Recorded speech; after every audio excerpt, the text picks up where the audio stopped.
You're at a coffee shop, or a bar, or maybe you're just texting back and forth like you have for the past 2 weeks. And she's funny. She's engaged.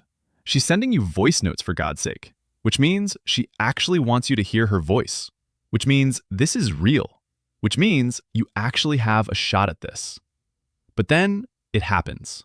The conversation hits that wall, that weird, quiet space where you've exhausted the easy stuff, the where do you work, and the what do you do for fun, and the how was your weekend? And suddenly you're staring at your phone thinking, okay, now what? And your brain starts running. Why does this feel so hard all of a sudden? Am I being boring? Is she losing interest? Or is that just me? Do I just keep asking questions like some kind of interview? Is this what attraction is supposed to feel like? And here's the thing nobody tells you. It's not that you lack chemistry. It's not that you're incompatible. And it's definitely not that the spark was fake. It's that most guys approach early attraction like it's a test they have to pass, when the real truth is that attraction isn't something you perform. It's something you create through curiosity, through presence, through the actual quality of the conversation itself. You're not failing at this. You're just doing it the hard way. And today, I'm going to show you the questions that change everything. The ones that make her feel like she's not just being pursued, but actually known. Let's get into it. Before we get into the questions, I need to reframe something about how attraction actually works. Because if you don't understand this, every question you ask is going to feel like a chess move instead of a conversation. Most guys think the goal of early dating is to be impressive, to be funny, to say the right thing at the right time, to prove you're the catch. And they approach every interaction like a performance, like they're auditioning for a role she hasn't decided to cast yet. But here's what's actually happening in her nervous system. When you talk to her, her brain isn't evaluating your resume. It's reading your energy. It's asking, does this person make me feel safe to be myself? Does he make me feel interesting? Does he make me feel like I'm not just another option in his rotation? The questions you ask tell her everything about that. Because a shallow question says, I'm trying to figure out if you're worth my time. But a great question says, I'm genuinely curious about who you are. Not what you can offer me, but who you actually are. Here's the reframe that changes everything. Most guys think conversation is about collecting information, ticking boxes, learning facts, building a profile of the person in front of them. But real connection doesn't happen in the space between questions. It happens in the space between questions, in the pause, in the follow-up, in the moment when she realizes you're not just waiting for your turn to talk. That's where she decides, do I want more of this? Or is this just going to be another guy who makes me feel like I'm performing for him? The questions I'm about to give you aren't conversation tricks. They're invitations. And when you understand that difference, everything shifts. 1. What's something you got really into as a kid that nobody else seems to remember? Most people in early conversations play it safe. They ask about your job, your hobbies, your favorite shows, the stuff that sounds like a dating profile. And it's fine. It's fine. But it doesn't create anything memorable. Here's the deeper truth. When you ask someone about their childhood passions, you're reaching past the version of them that exists right now, the polished, performed, social media filtered version, and you're touching the pre-social version, the one who didn't know yet how to be impressive, the one who loved something purely because it felt good. And that version of her is still in there, waiting for someone to ask. Real life example. Instead of, so what do you do for fun? What did you want to be when you grew up? Like, specifically, at age 12 when you had it all figured out. Instead of, what's your favorite movie? What's a movie you loved as a kid that you still quote without meaning to? Her brain is quietly registering. He actually wants to know me, not just the highlight reel. And when you do that, the walls between you start to come down without either of you having to say a word. 2. What's a belief you held for a long time that had to die before you could become who you are now? This is the one most people never ask because it requires a little courage on your end. You're not just asking about her preferences. You're asking about her growth. You're asking her to look back at a former version of herself and to tell you that person was wrong about something. Most guys would never risk that. They stay on safe ground. But here's what changes everything. This question tells her, I respect who you're becoming more than I need to protect who you were. It signals emotional maturity. It signals that you're not afraid of people changing. It signals that you understand growth is actually a form of beauty, not a form of loss. Real life example. Instead of, what's your life like right now? What's something you used to think was true about the world that you've completely changed your mind about? Instead of, what's your family like? What's the most important lesson your family taught you the hard way? What moves through her is, I forgot how good it feels to be chosen. Not for who I was, but for who I'm becoming. That's the shift that turns a connection that feels like small talk into one that feels like something. 3. If you could relive any 2-year period of your life, which would it be and why? Here's the part no one talks about. This question is a backdoor into her inner emotional world, and it does it without feeling like therapy. You're not asking her to spill her trauma or unpack her childhood. You're asking her to travel in time with you, to pull out a memory she hasn't thought about in years and hold it up to the light. And the answer tells you everything. Is she nostalgic? Is she future-focused? Does she want to go back and fix something? Or does she just want to feel that feeling again? Does she light up when she talks about the past? Or does she look forward more than back? Most people don't notice any of this. You're just paying attention. Real-life example. Instead of, what do you like to do for fun? When's the last time you got so lost in something that you forgot what time it was? Instead of, what's your favorite era? What was your favorite version of yourself? The one that felt most like you?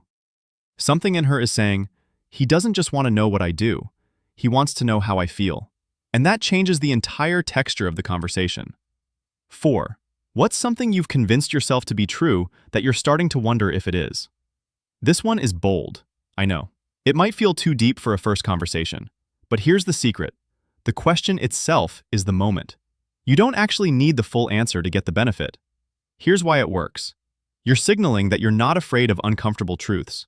You're signaling that you believe people are more than their current story about themselves. You're signaling that you see doubt as a form of intelligence, not weakness. And honestly, she probably won't answer it completely the first time. She might deflect or laugh or say, wow, that's heavy. And that's fine.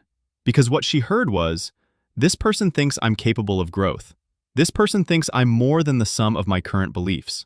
Real-life example. Instead of, what's something you're working on personally? What's a story you tell yourself that maybe isn't completely true? Instead of, what are your goals? What's something you used to think was non-negotiable that you've quietly let go of? Her brain is quietly registering, he actually sees me, not as a fixed person, but as someone who's still becoming. That's when a conversation stops being two people taking turns and starts being two people actually meeting. 5. What's something you've never told anyone but wish you could? Not louder conversations, not more vulnerability, not dramatic confessions in a dimly lit bar, but the specific, quiet version of this, where someone hands you a small piece of their inner world and trusts you not to drop it. This one requires safety. You build to it. You don't open with it. But when you reach this question naturally, after you've built enough trust that she actually wants to answer it, you're not asking for her secrets. You're asking for her unspoken truth, the thing she carries alone, the thing she'd say if she knew it would be held without judgment. Here's the deeper emotional truth. Most people feel like they have to earn the right to be fully known. Like vulnerability is something you unlock after you've proven yourself enough. But this question says, I don't need you to perform being okay. I want the real version. Real life example. Instead of, what's your biggest fear? What's the thing you think about at 2 a.m. but never bring up during the day? Instead of, what do you wish people understood about you? What's something you wish you could tell people but can't figure out how to? What moves through her is, he actually wants to hold the parts of me I've been protecting. That's when she stops being someone you're trying to impress and starts being someone you actually want to know. 6. What's the best compliment you've ever received that you still think about? Here's the part no one talks about. This question does something most guys don't realize is possible.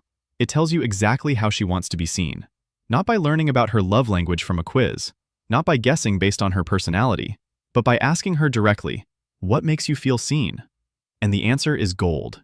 Does she light up when someone calls her smart, brave, beautiful, funny, kind, understanding? Every answer is a map to her emotional nervous system, to the places where she feels hungry and the places where she's been fed enough. Most guys try to figure this out through trial and error, through guessing, through performing different versions of themselves to see which one gets the best reaction. But you're not playing that game. Real life example. Instead of, what do you like most about yourself? What's the compliment you've gotten that you've never been able to shake? Instead of, how do you want to be treated? What's the best date you've ever been on, and what made it feel different? Her brain is quietly registering, he actually heard me this time. And when you take that information and act on it, not to manipulate, but to honor, the connection deepens in a way that feels almost impossible to explain. 7. What's something you wish you were better at? This one feels simple. It isn't. Most guys ask what someone is good at because they want to find common ground, or highlight shared skills, or look for a way in. But this question flips the script. You're not asking about her resume. You're asking about her longing. Everyone has something they're reaching for, a gap between who they are and who they want to be. And most people never get asked about it directly, not in a way that assumes they're still growing. Here's the deeper psychological truth. When you ask someone about their longing, you're saying, I see you as someone who is still becoming. I see the distance between where you are and where you want to be, and I don't need you to hide it from me. That signals safety in a way that very few questions can replicate. Real-life example. Instead of, what are you passionate about? What's something you've been wanting to learn but haven't made the time for? Instead of, what's your biggest strength? What's the skill you secretly wish you had? The one that shows up in the people you admire most. Something in her is saying, he doesn't need me to be impressive. He just wants to know what's real for me. And that's the beginning of something that feels completely different from every other conversation she's had this month. 8. What's the hardest thing you've ever had to forgive yourself for? Not what she needs to forgive someone else for. Not the betrayal she experienced, but the thing she did. The thing she carries. The thing she's learned to live with, but hasn't quite made peace with yet. This question requires you to be willing to go there yourself, because asking it without having gone there yourself reads as performance. But if you can meet her in this space honestly, this question creates something almost no other question can. It creates the feeling that you're two humans who are both doing their best and both carrying some mess. It removes the pressure of perfection. It says, I'm not looking for the highlight reel. I'm looking for the real one. Real-life example. Instead of, what's your biggest regret? What's the decision you made that still haunts you a little? And what did you learn from it? Instead of, what's something you've changed about yourself? What's the version of yourself you had to let go of to become who you are now? What moves through her is, I forgot how good it feels to be chosen, not for the perfect version, but for the real one. That's when the walls come down. 9. What do you think is the most important quality in a relationship that nobody talks about? This one is where it gets really interesting. You're not asking about compatibility or chemistry or shared values, the obvious stuff. You're asking her to articulate something she may have never articulated before. And in the process of trying to answer, she's revealing something fundamental about how she loves and how she wants to be loved. Some people will say communication. Some will say respect. Some will say something unexpected, like the ability to be bored together or letting each other change. Every answer is a window into their inner world. But here's the real gift of this question. It shows her that you're the kind of person who thinks about relationship dynamics on a deeper level. Not just, are we good together? But, what makes a relationship actually work? That signals emotional intelligence. That signals that you're not just looking for someone to fit your life, you're looking to understand how love actually functions. Real-life example. Instead of, what are you looking for in a partner? What's the thing you think makes a relationship last that most people underestimate? Instead of, what do you value most? What's the quality in a partner that you didn't know you needed until you experienced it? Her brain is quietly registering. He actually thinks about this stuff. He's not just showing up, he's working on it. That's what makes you different. 10. If nothing was in the way, no time, no money, no expectations, what would you be doing with your life right now? Here's the mic drop version of this question. Not louder conversations, not more impressive credentials, not better chemistry or better timing, but two people who actually feel safe enough to dream out loud in front of each other. Maybe for the first time in a long time. This question bypasses everything surface level and goes straight to the core of who she is when she's not managing other people's expectations. It asks, what's underneath all the practical constraints? What's the real version of your life that you don't talk about because it sounds too unrealistic or too vulnerable? And here's why it matters so much. When someone answers this honestly, something shifts. You've seen a part of her that she guards. You've heard a version of her future that she maybe hasn't even said out loud yet. And the fact that she shared it with you creates a kind of intimacy that has nothing to do with physical attraction and everything to do with being known. Real-life example. Instead of, where do you see yourself in 5 years? What's the version of your life that you don't tell people about because it sounds too idealistic? Instead of, what's your dream job? What's the thing you'd do if you knew you couldn't fail and nobody would ever judge you for it? What moves through her is, he doesn't just want to know who I am right now. He wants to know who I'm becoming. That's the question that changes everything. So here's what I want you to take away from all of this. These aren't pickup lines. They aren't scripts to memorize and deploy. They're invitations. Genuine, curious, emotionally honest invitations to actually know someone. And the difference between a guy who asks these questions and a guy who doesn't isn't about technique, it's about character. It's about the difference between someone who approaches dating like a performance and someone who approaches it like an opportunity to connect. When you internalize this, when you stop trying to impress and start trying to understand, you don't just become better at conversations, you become better at relationships. Period. Because here's what nobody tells you. The questions you ask someone aren't just about getting information. They're about creating a space where they feel safe to tell you who they actually are. And when you create that space, consistently, honestly, without an agenda, you don't have to wonder if the connection is real. You already know it is. You stop reacting and start responding. And she will feel the difference before you've even said a word. The connection you want doesn't start when you find the right person. It starts when you decide to become someone who can actually see them, fully, honestly, and without an agenda. Ask better questions, go deeper, and watch what happens next.